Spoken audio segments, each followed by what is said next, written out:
It might matter because it's a very close race. And the last race, as you know, came down to fewer than 50,000 votes. You'll hear me say this again because I think it's important. So all the stuff that you go, well, it's not really that important, and oddly might be a bit important because you don't have to move many people in order to maybe make a big difference.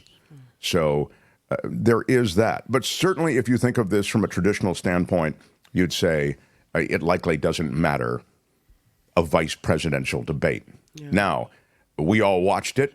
I think people who watch this offering on this platform, watch this show, are part of our community, are more politically energized, politically active, and probably have some pretty strong opinions as to how things went down. I mean, one thing that happened, and thank you, Jose, for saying this. Jose de Jesus says, did you see Vance try to out-nice Waltz last night? It was a very cordial, civil debate. It was indeed. And I think that obviously it was deliberate on the part of J.D. Vance. Walz already has the kind of image of the affable, avuncular father-uncle figure. But I would say that avuncular is a ding word, I suppose. Ding it, yeah. The thing that was so effective, I thought, last night was J.D. Vance's tactic. Now, you're playing right into his strength, right? He is a Yale law school guy. He's been through moot court. He's been through any number of debating situations. I told you this when Trump first chose him to be his running mate. I said he's chosen this guy who's super media savvy and is a fire-breathing dragon, so he can really do all of that stump stuff that Trump likes so much. Now, I felt he oversteered because I think J.D. Vance is a divisive figure. His positions are wildly divisive. But that said, if you're just talking about his comfort on camera, he's the man. And I think he showed it last night. So Vance gives me the creep, says Heather. Yeah, I get it. And his positions are super creepy. And honestly, I thought it was a fail last night that we didn't hear more of his extreme positions. I think the coach kicked his ass, says Rain. I know that that is the position among many who are on the left, and I watched some MSNBC last night, and they all feel like, oh my God, it was a waltz fest. He was so great. I'm going to be honest with you. You know, I always am, and I'll always offer the medicine, and sometimes the medicine's bitter. But I thought certainly for the first half of the debate, it was all J.D. Vance. He reconstituted himself as a much more palatable figure in political life. He almost seemed like a different guy. But he wasn't being honest with the American people. Of course not. That's not who he is. Right. He really reined in his crazy last night. That's exactly right. We didn't see J.D. Vance. We saw someone he thought people would vote for. That was scary because that means he knows he's being crazy. He has control of being crazy. That's kind of creepy. Well, he also really covered up these extreme positions, and there were no questions that really pertain to his extreme positions. Like when he talks about, I get that the cats and dogs thing and the immigrant thing led to a conversation on immigration, and we'll see that in just a little bit. Just because I've mentioned it on the show today, Michael Shore stops through. We'll do a quick hit with him on the debates. We'll get to that in just a second. And, of course, the rabbi, the professor, John Rothmann comes in, and he will give us a drill down on it as well. We'll also ask him about what's going on in the Middle East. Vance is good at polishing a turd, says Becky. He came off as cool and concise, but didn't answer questions. I think that, I don't know if I'd put it quite that way, but I think there is a lot of truth to what Becky says. Vance was smooth, but a liar, says Lee. A smooth liar. He showed himself a bit when he said, you weren't supposed to fact check us. Yeah, that was a super odd moment when essentially you're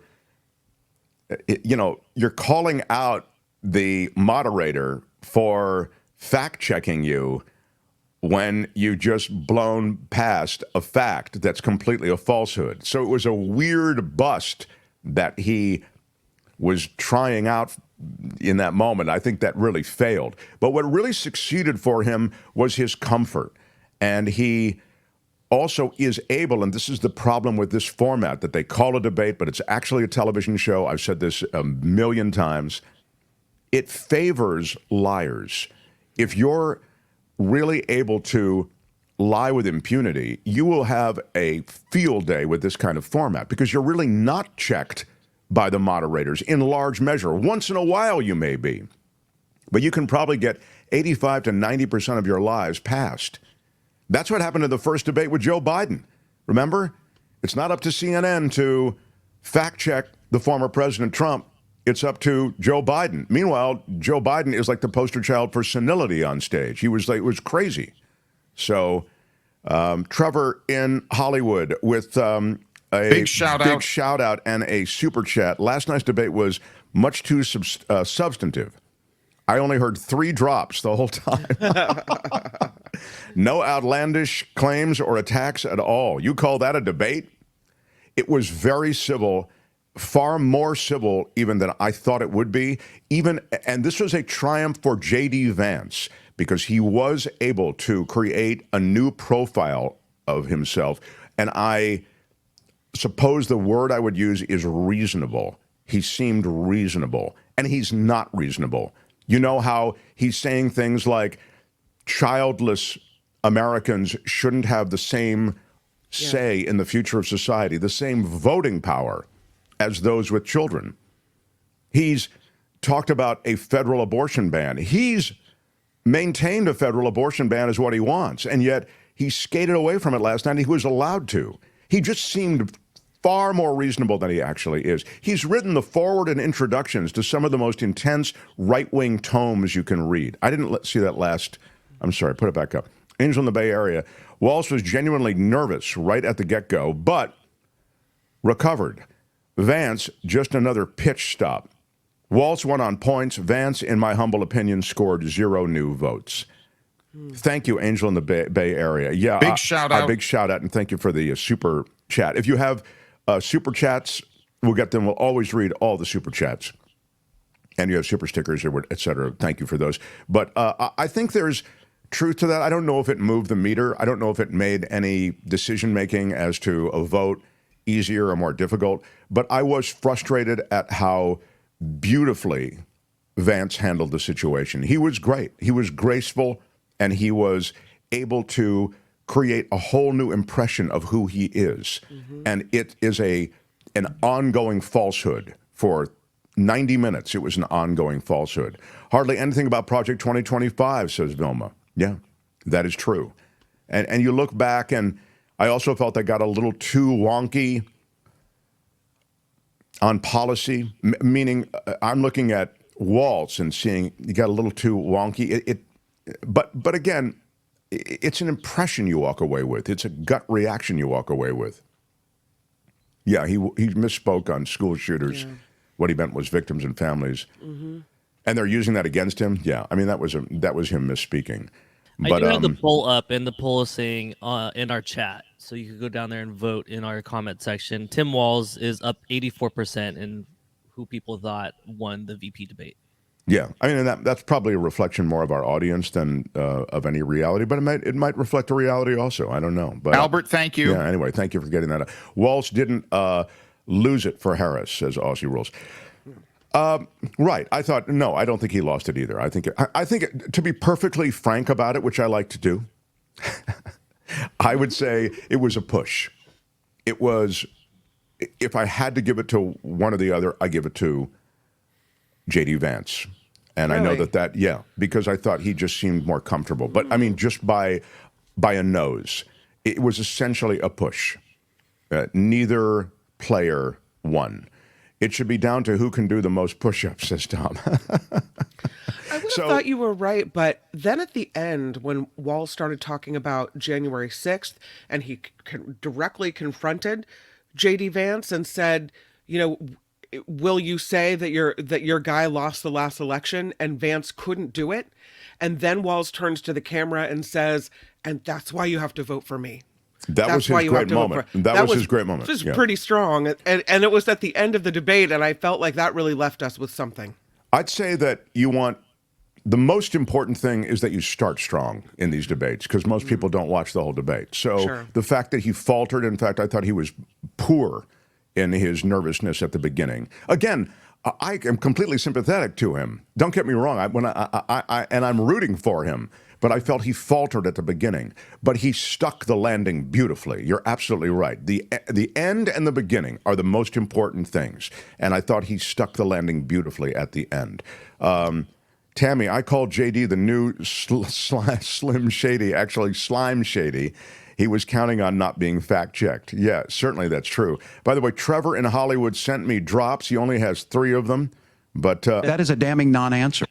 Yeah, that was one of them.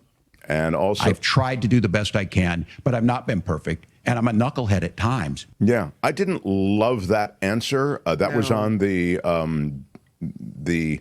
Tiananmen Square stuff. I didn't love that answer.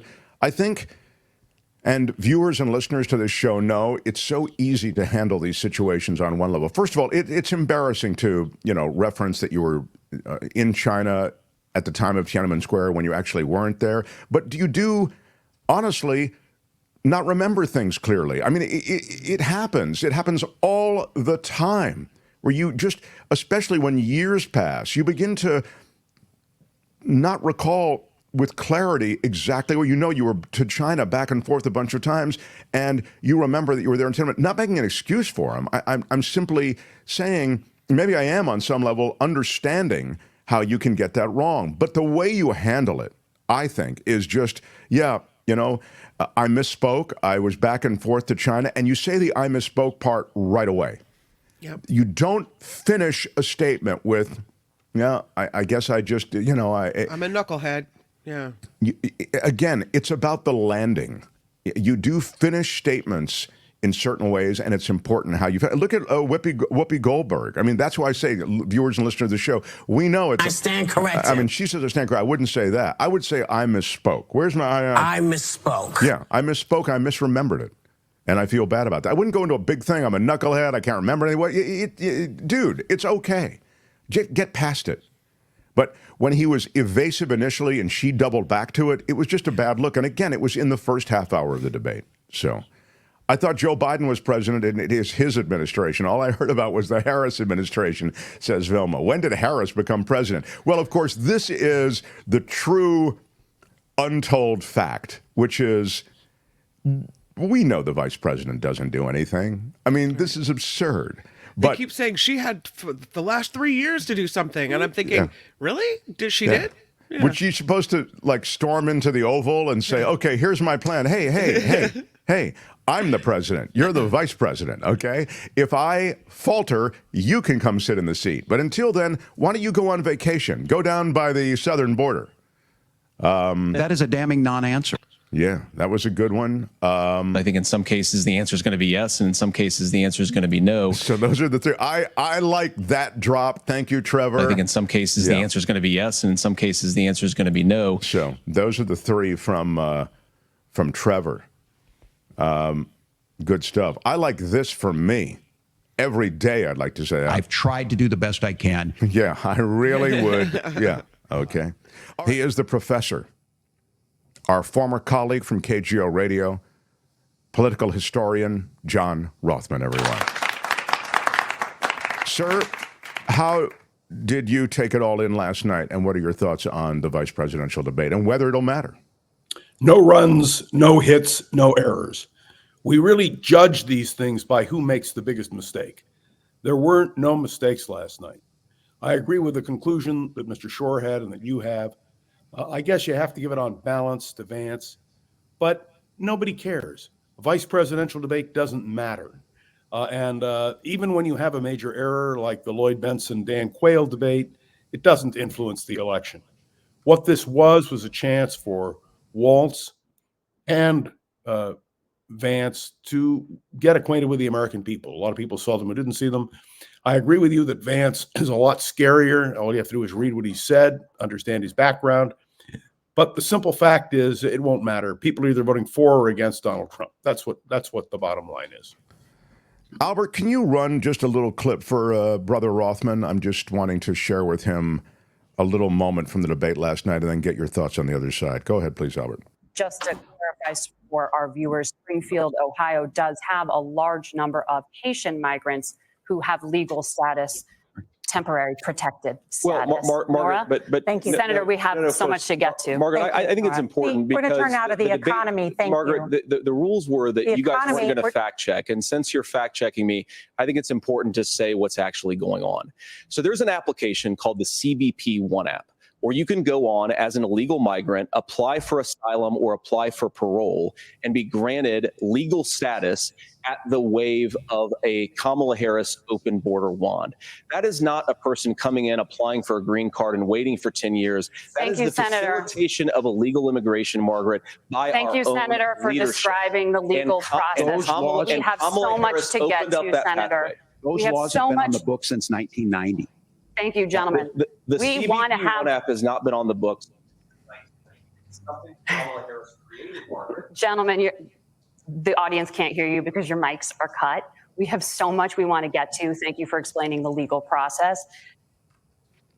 Well, I have two thoughts. First, that the audience can't hear you because your mics are cut is a good drop for our show. But also, John, that was a moment that Vance took, and I thought he seized it aggressively, clearly, but in a way to sort of seize the narrative back. And he tried to do it, but at the end of all of that mishmash, was he successful? Of course not. We all know that the Vance-Trump line on the Haitians was bogus. And I must tell you, I fault Waltz that he didn't make a firmer statement. He should have said it isn't true. Just period isn't true. But you know what? Nobody will remember, Mark.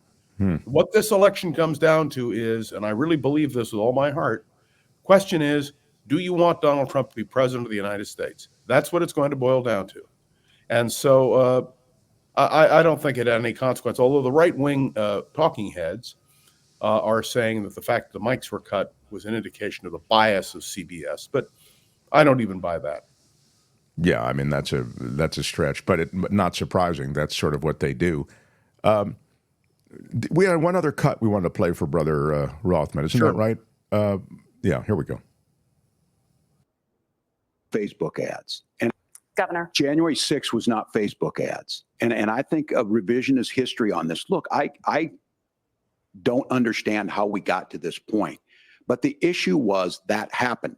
Donald Trump can do it. And all of us say there's no place for this. It has massive repercussions. This idea that there's censorship to stop people from threatening to kill someone, threatening to do something, that's not censorship. Censorship is book banning. We've seen that. We've seen that brought up. I just think for everyone tonight, and I'm going to thank Senator Vance, I think this is the conversation they want to hear. And I think there's a lot of agreement. But this is one that we are miles apart on. This was a threat to our democracy in a way that we had not seen. And it manifested itself because of Donald Trump's inability to say. He is still saying he didn't lose the election. I would just ask that. Did he lose the 2020 election?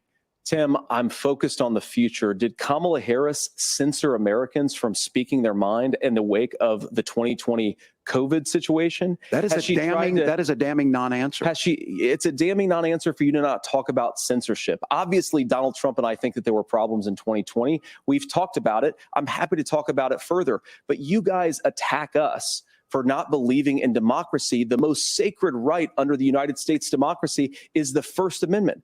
You yourself have said there's no First Amendment right to misinformation. Kamala Harris wants to use the power of government and big tech to silence people from speaking their minds. That is a threat to democracy that will long outlive this present political moment. I would like Democrats and Republicans to both reject censorship. Let's persuade one another. Let's argue about ideas, and then let's come together afterwards. You can't yell fire in a crowded theater. That's the test. That's the Supreme Court test. Tim, fire in a crowded theater. You guys wanted to kick people off of Facebook for saying that toddlers shouldn't wear masks. Senator, the governor does have the floor. Fire in a crowded theater. That is criticizing the policies of the government, which is the right of every American. Senator, the governor does have the floor for 1 minute to respond to you. Yeah. Well, I don't run Facebook. What I do know is I see a candidate out there who refused, and now again, and this, I'm pretty shocked by this. He lost the election. This is not a debate. It's not anything anywhere other than in Donald Trump's world. Because look, when Mike Pence made that decision to certify that election, That's why Mike Pence isn't on this stage. What I'm concerned about is, where is the firewall with Donald Trump? Where is the firewall if he knows he could do anything, including taking an election, and his vice president's not going to stand to it? That's what we're asking you, America. Will you stand up? Will you keep your oath of office, even if the president doesn't? And I think Kamala Harris would agree. She wouldn't have picked me if she didn't think I would do that, because of course that's what we would do. So America, I think you've got a really clear choice on this election of who's going to honor that democracy and who's going to honor Donald Trump. Thoughts, John? Well, I agree with him 100%. Donald Trump still denies the results of 2020. He sort of modified it and then said, well, he was just kidding.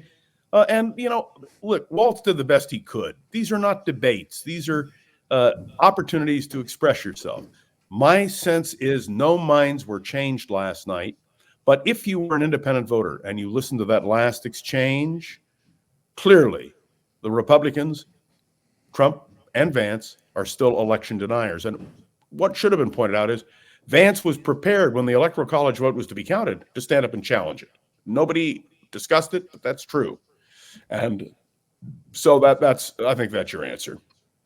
A lot of anger about J.D. Vance. He shouldn't be a senator, yet alone in any political position at all. Yep, he wrote the foreword on Project 2025. That should say it all. It is true that that wasn't brought up, and it strikes me that it's a win, John. I'm surprised. I mean, it's not a win because it didn't change votes. Look, this is the book to read, Unhumans, the secret history of communist revolutions and how to curb them. This book, which has an introduction by Steve Bannon, is cited on the back by J.D. Vance, Donald Trump Jr., General Flynn. I mean, it's absurd. It's conspiracy theories. So how do you hit them? That's what the Democrats are going to do. They're going to hit them hard. And that's what the Republicans are worried about. Hi, it's Mark, and I thought that was great. Hit the notification bell. You'll know whenever there's a new video being dropped, and please subscribe to our channel to help us save the universe.